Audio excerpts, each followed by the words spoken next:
KIP കനാലിന്റെ Vallikunnam കണിയാൻമുക്ക് മുതൽ വള്ളിക്കാവ് വരെയുള്ള 12 kilometre സ്ഥലം യാതൊരു പ്രയോജനവുമില്ലാത്ത അവസ്ഥയിലാണെന്ന് നാട്ടുകാർ. അധികൃതർ ആവശ്യമായ ഇടപെടലുകൾ നടത്തി സ്ഥലം ജനോപകാരപ്രദമാക്കണമെന്ന് നാട്ടുകാർ ആവശ്യപ്പെട്ടു. കല്ലട ഇറിഗേഷൻ പ്രൊജക്ട് കനാലിന്റെ ഭാഗങ്ങൾ ഉപയോഗശൂന്യമായി കിടക്കുന്നതായി ആരോപണം. വള്ളികുന്നം കണിയാൻമുക്ക് മുതൽ വള്ളിക്കാവ് വരെയുള്ള 12 കിലോമീറ്റർ സ്ഥലം യാതൊരു പ്രയോജനവും പൊതുജനങ്ങൾക്ക് ഇല്ലാത്ത വിധം നശിക്കുകയാണ്. കനാലിന്റെ പല ഭാഗവും പൊട്ടിപ്പൊളിഞ്ഞും കാട് കയറിയ നിലയിലുമാണ്. പലയിടത്തും മാലിന്യ കൂമ്പാരവുമുണ്ട്. ഓച്ചിറ താഴ്വ, കുതിരപ്പന്തി, പ്ലാമൂട്ടിൽ ക്ഷേത്രത്തിന്റെ തെക്കുവശം, കോയിക്കലേത്ത് ഭാഗം കാട് കയറി വേരുകൾ ഭിത്തിയിലൂടെ ഊർന്ന നിലയിലാണ്. അധികൃതർ ആവശ്യമായ ഇടപെടലുകൾ നടത്തി ഈ പ്രദേശം ജനോപകാരപ്രദമാക്കണമെന്ന് നാട്ടുകാർ ആവശ്യപ്പെടുന്നു.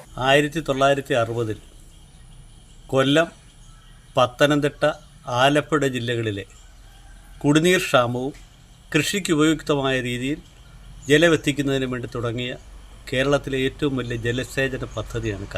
അന്ന് 13.84 കോടി രൂപയിൽ തുടങ്ങി 1992 കമ്മീഷൻ ചെയ്യുമ്പോൾ 800 ചില്ലുവാനും കോടി രൂപയാണ്.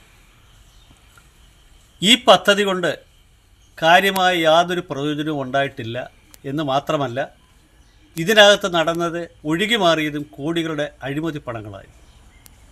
ഇന്ന് ഇത് ഏറ്റവും വലിയ ബുദ്ധിമുട്ട് അനുഭവിക്കുന്നത് ഞങ്ങൾ വള്ളികുന്നം, തടവ, കുലശേഖരപുരം പഞ്ചായത്തുകളിൽപ്പെട്ട കണിയാമുക്ക് മുതൽ വള്ളിക്കാവ് വരെയുള്ള 12 കിലോമീറ്റർ സ്ഥലം ജലം തുറന്നു വിടാൻ പറ്റാത്ത അവസ്ഥയിൽ കനാലുകൾ പൊട്ടിപ്പൊളിഞ്ഞ് അഥവാ അല്പം വെള്ളം വിട്ട് കഴിഞ്ഞാൽ പരിസരത്തോടൊഴുകി പുരയിടവും നിലവും എല്ലാം വെള്ളക്കെട്ടാവുന്ന ഒരു അവസ്ഥയിലാണ്.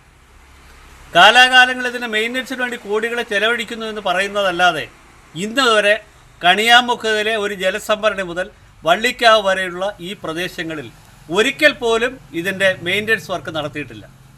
അതുമാത്രമല്ല, കഴിഞ്ഞ കാലങ്ങളിൽ ഇതിനകത്ത് തൊഴിലുറപ്പുകാരെ ഇറക്കി ഇതിൻ്റെ മാലിന്യങ്ങളൊക്കെ മാറ്റുമായിരുന്നു. ഇപ്പോൾ അതിനും അനുമതിയില്ല. ഏറ്റവും കൂടുതൽ പ്രശ്നം എന്ന് വെച്ചാൽ ഇതിലൂടെ ഇപ്പോൾ ഒഴുകി മാറുന്നത് കുറേ മാംസപിണ്ഡങ്ങളും അതുപോലുള്ള വേസ്റ്റുകളുമാണ്. അടിയന്തരമായി ഇതിന് ചെയ്യേണ്ടത്, ഇതിൻ്റെ ലോകബാങ്കിൻ്റെ പണമായതുകൊണ്ട് സാങ്കേതിക തടസ്സങ്ങളൊക്കെ കാണും.